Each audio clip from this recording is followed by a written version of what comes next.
Hello everybody, Alaska Fred here. Been a while, but yeah, it's only because I haven't really had anything I wanted to put up. Actually, there's been a lot of stuff I wanted to put up, but I'm trying to stay away from politics. But actually, what I'm mostly what I'm bringing up right now is I am in January. Yeah, January 29th, I was diagnosed with type 2 diabetes and neuropathy in the legs. Yep, which is lots of fun. It really is. Yeah, and I'm being very sarcastic, yeah, when I say that. Basically what I'm saying, the type 2 diabetes, no problem. Easily can work that out, Got to pay attention to my diet. Got some meds I got to take, for helping keep the sugar levels down. Okay, that's not a big deal. And when I say med, I'm not meaning insulin. I do not have to take insulin. But that's all beside the point. I'm just saying, the diabetes type 2 is easy to manage, and in time I can get rid of it. It can pretty much go away in time. So, but from my understanding with the neuropathy in the legs, that is permanent. It may subside over time, but it'll always be there. I'll always be in some kind of pain. I have to take some kind of pain meds to deal with it. And I used to have a extremely high threshold to pain. Okay. Yeah, an extremely high threshold of pain to where nothing would affect me. I mean, I knew there was some pain there. I'd just walk away from it. Like, okay, whatever. And that was my pain threshold. No big deal. But when my feet start throbbing or just hurting or whatever, I mean, heck, sometimes it feels like someone's driving a 16-penny nail through my foot. And it'll vary. Go from the toes to the ball of the feet to the heel. Sometimes it feels better not to have any shoes or socks on. And sometimes it don't.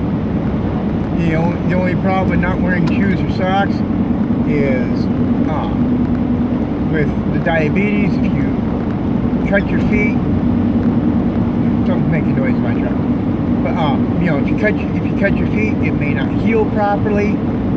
That type scenario, I don't know, that's what I've been told, but still, then I've run into an issue where my feet have, something's doing weird in my truck. Okay, not a big deal, but what I've noticed though is, sometimes my feet get cold. I mean, you can reach down, grab a hold of your foot, and it doesn't really feel cold. It's not hot, but it's not cold either. And then, it just basically, the floor being cold, it just kind of seeps right into the foot deeply. And to me, it just sits there and, the cold just sits right in the inside. You sit there, boils right up or squeezes right up, and I'm in all kinds of pain. I've had to take foot warmers. The type of deal when you're middle of winter, you need extra warmth for your feet, your hand warmers and stuff. Put those on just for a while, and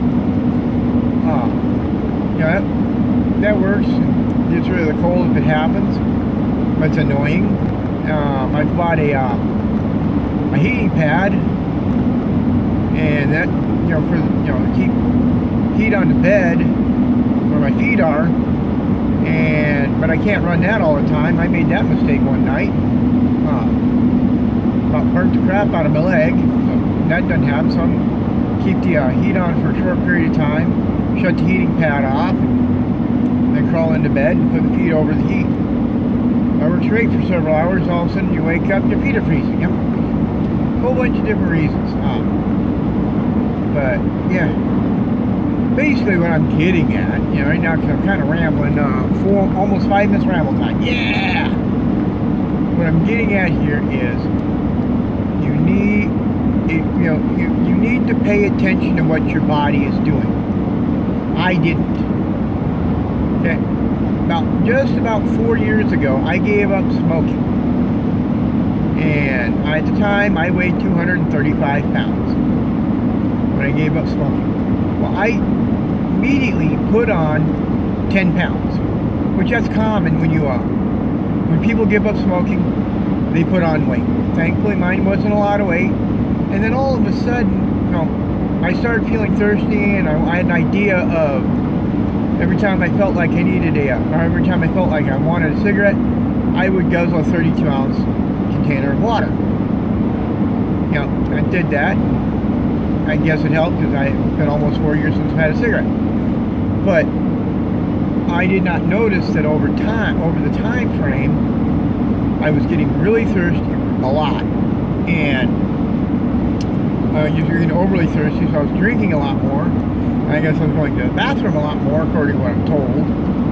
But yeah, if you're drinking a gallon of water a day, you're going to go to the bathroom a lot. That was my attitude. But I also started shedding the weight. And weight just kind of poured off of me.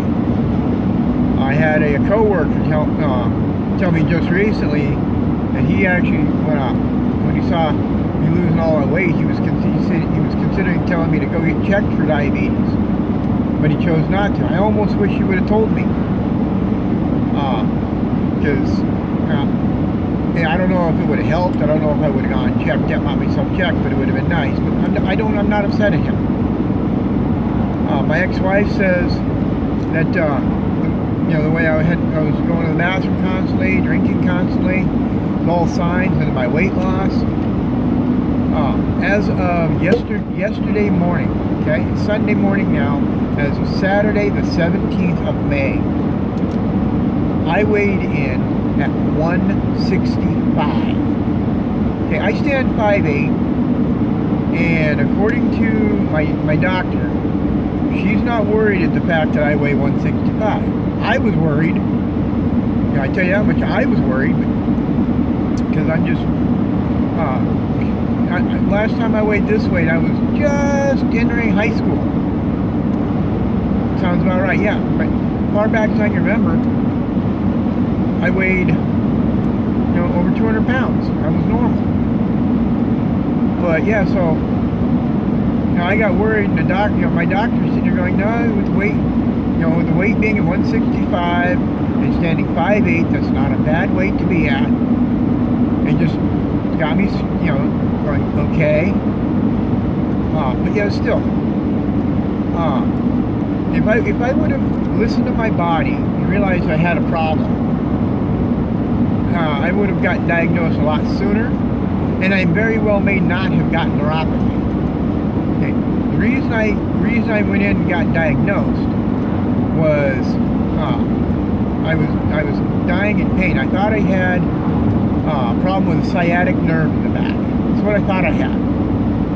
And finally, after about a week and a half, 2 weeks of dealing with the pain from that, I decided, the treatment wasn't working, so I went in and saw a doctor. First time I'd seen a doctor in years. Well, urgent care, but still, it's a doctor. And they checked me out, told me I had neuropathy.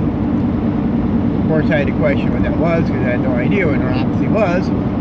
They told me, I'm like, great. And then the doctor that I had there asked me a simple question. He goes, how long have you been diabetic?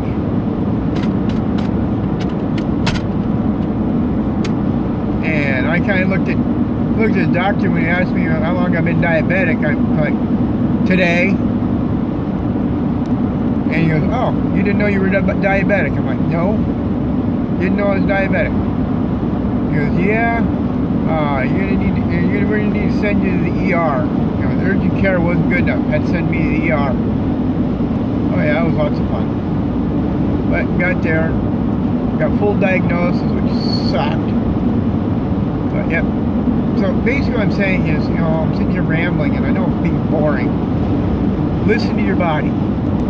If your body is doing stuff that doesn't seem right, get in, get it checked. I'm 48 years old. When my dad was 53 years old, he was diagnosed with type 2 diabetes, and I don't know if it was right away or if it came about later. He also ended up with neuropathy.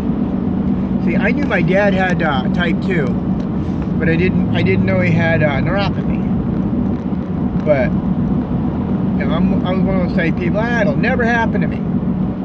Yeah, never happened to me. Guess what? Woo! It did. So, yep. So, all right. I kind of rambled on here plenty good enough. Let's see. Oh yeah, we're almost 11 minutes. So I'm gonna go ahead and cut it out here. So y'all have a good day. If you got any questions or questions about the type 2 diabetes or the neuropathy that I might be able to answer, go ahead and throw them down in the comment section. I will go through them and send you a message, or reply to your comments and let you know what's going, best I can do, or accept your statements, which would be fine. So, all right, everybody. Y'all have a good day. Talk to you later. Bye, everybody.